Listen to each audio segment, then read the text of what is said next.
আসসালামু আলাইকুম। আজকে আমি সুজির মধ্যে ডিম দিয়ে ভীষণ সুস্বাদু একটা রেসিপি করে দেখাবো। এই রেসিপি সম্পূর্ণ ইউনিক হবে আর খেতে হবে দুর্দান্ত স্বাদের। তাহলে চলুন রেসিপি শুরু করি। প্রথমে একটা বাটিতে নিয়ে নিচ্ছি সুজি হাফ কাপ, স্বাদমতো লবণ দিয়ে দিচ্ছি। আর এখানে নিয়েছে ডিম, একটা ডিমের কুসুম দিয়ে দিচ্ছি। আর লিকুইড দুধ দিয়ে দিচ্ছি 1 কাপ। দুধ আগে জাল করে ঠান্ডা করে দিতে হবে, গরম দুধ দেওয়া যাবে না, যেহেতু ডিমের কুসুম আছে। একদম ঠান্ডা করে তারপরে দিতে হবে। ভালো করে মিশিয়ে নিচ্ছে। মেশানো হয়ে গেলে আমি চুলায় একটা প্যান বসিয়ে প্যানের মধ্যে দিয়ে দিচ্ছি। চুলা এখন অন করে দেইনি, সুজি দেওয়ার পরে তারপরে চুলা অন করে দিতে হবে। চুলা অন করে দিয়ে অনবরত নাড়তে থাকবো, নেড়ে চেড়ে ঘন করে নিতে হবে।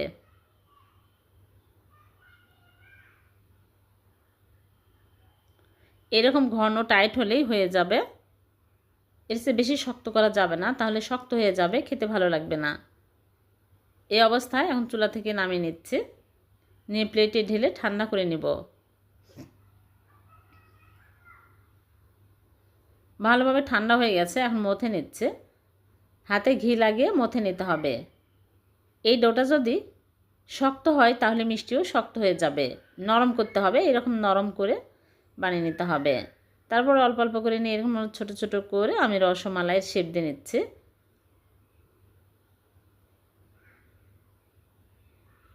একদম মসৃণ করে মিষ্টিগুলো বানিয়ে নিয়েছি। এখন আমি তেলে ভেজে নেব। চুলা আগে থেকে তেল দিয়ে তেল গরম করে নিয়েছি, এখন গরম তেলের মধ্যে দিয়ে দিচ্ছি।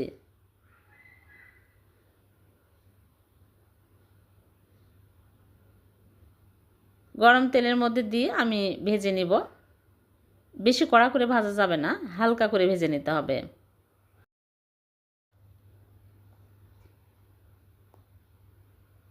যখন এরকম হালকা কালার হবে তখনই তুলে নিচ্ছে। মিষ্টিগুলো একটা ভেঙেও যায়নি, ফেটেও যায়নি, অনেক সুন্দর হয়েছে।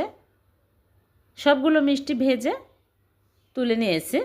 এখন এই মিষ্টিগুলো আমি মালাইয়ের মধ্যে দিব, এর জন্য মালাই তৈরি করে নেব। চুলে একটা প্যান বসে প্যানটা গরম করে নিয়েছে, দিয়ে দিচ্ছি চিনি 1/4 কাপ। চিনি দিয়ে আমি চিনি নেড়ে চেড়ে ক্যারামেল করে নেব। চিনিগুলো যখন এরকম সুন্দর কালার হবে সাথে সাথে লিকুইড দুধ দিয়ে দিচ্ছে। এখানে 2 কাপ লিকুইড দুধ দিয়ে দিচ্ছি। এখন আমি 2টা এলাচ দিয়ে ভালো করে বলক তুলে নিব। আর চিনি দিতে হবে পরিমাণ মতো, যে যেরকম মিষ্টি পছন্দ করেন পরিমাণ মতো দিয়ে বলক তুলে নিতে হবে। বলক উঠে আসলে মিষ্টিগুলো দিয়ে দিচ্ছি। মিষ্টিগুলো দিয়ে আমি ঢেকে 5 মিনিট জাল করে নিব। বেশি জাল করার প্রয়োজন নাই। 5 মিনিট জাল করে নিয়েছি, মালাইটা ঘন হয়ে আসছে।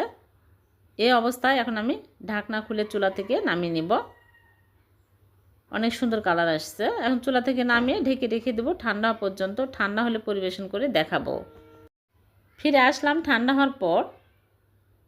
এখন আমি পরিবেশন করে আপনাদেরকে দেখাচ্ছি কতটা লোভনীয় হয়েছে দেখতে। খেতে কিন্তু দুর্দান্ত স্বাদের হয়। এখন আমি পরিবেশন করে নিলাম।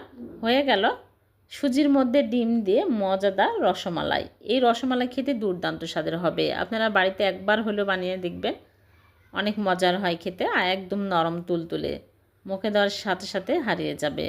অনেক টেস্টি হয়। ভিডিওটি যদি ভালো লেগে থাকে লাইক কমেন্ট শেয়ার করে দেবেন। আমার প্রথমে একটা বোলের মধ্যে নিয়ে নিচ্ছি সুজি 1 কাপ, আর দিয়ে দিচ্ছি চিনি 1/4 কাপ। আর এখানে নারিকেলের গুঁড়া নিয়েছি 2 টেবিল চামচ। নারিকেল গুঁড়া দিলেও হবে। স্বাদ মতো লবণ দিয়ে দিচ্ছি, আর গুঁড়া দুধ দিয়ে দিচ্ছি 2 চামচ। তাহলে আরও টেস্টি হবে, খেতে ভালো লাগবে। একটা ডিম ভেঙে দিয়ে দিলাম। এখন আমি এর মধ্যে দিয়ে দিচ্ছি 1 পিস লেবুর রস, তাহলে ডিমের গন্ধ লাগবে না। এখন আমি ভালো করে মাখিয়ে নিচ্ছি। এখানে দুধ পানি কিছুই দিতে হবে না, ডিম আর চিনি আছে, এতেই মাখা হয়ে যাবে। ভালো করে মেখে নিচ্ছি। নরম হলে কোনো সমস্যা নেই, পরে সুজি শক্ত হয়ে যাবে। মাখানো হয়ে গেলে আমি 5 মিনিট রেস্টে রেখে দেব। 5 মিনিট রেস্টে রেখে দেব। 5 মিনিট পর আমি এরকম করে নিয়ে গোল করে চ্যাপ্টা করে বানিয়ে নিচ্ছি। তারপরে তেলের মধ্যে দিয়ে দিচ্ছি। তেল আগেই গরম করে নিয়েছি। চুলার আঁচ এখন লো আঁচে রেখে একটা একটা করে দিয়ে দিচ্ছি। হাই হিটে ভাজা যাবে না, যেহেতু সুজির চট করে পুড়ে যাবে। লো আঁচে রেখে একটা একটা করে দিতে হবে, দিয়ে উল্টে পাল্টে ভেজে নিতে হবে। একটু সময় নিয়ে ভালো করে ভেজে নিতে হবে। যেন ভিতর পর্যন্ত ভালোভাবে ভাজা হয়।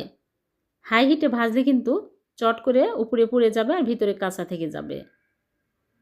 উল্টে পাল্টে ভেজে নেব। খুবই মজার এই নাস্তাগুলো, আপনারা বাড়িতে অবশ্যই ট্রাই করবেন। দেখুন ফুলে বড় বড় হয়ে গেল আর অনেক সুন্দর কালার আসছে। এরকম কালার হলেই তুলে নিচ্ছি। বেশি করে বানিয়ে এয়ারটাইট বক্সে রেখে দিবেন, অনেক দিন পর্যন্ত খাওয়া যাবে। সকাল বিকালে চায়ের সাথে খেতে খুবই ভালো লাগে। হয়ে গেল সুজির পিঠা। ভিডিওটি ভালো লাগলে লাইক কমেন্ট শেয়ার করে দেবেন। আবার দেখা হবে এরকম নতুন কোনো রেসিপিতে। সে পর্যন্ত ভালো থাকবেন। আল্লাহ হাফেজ।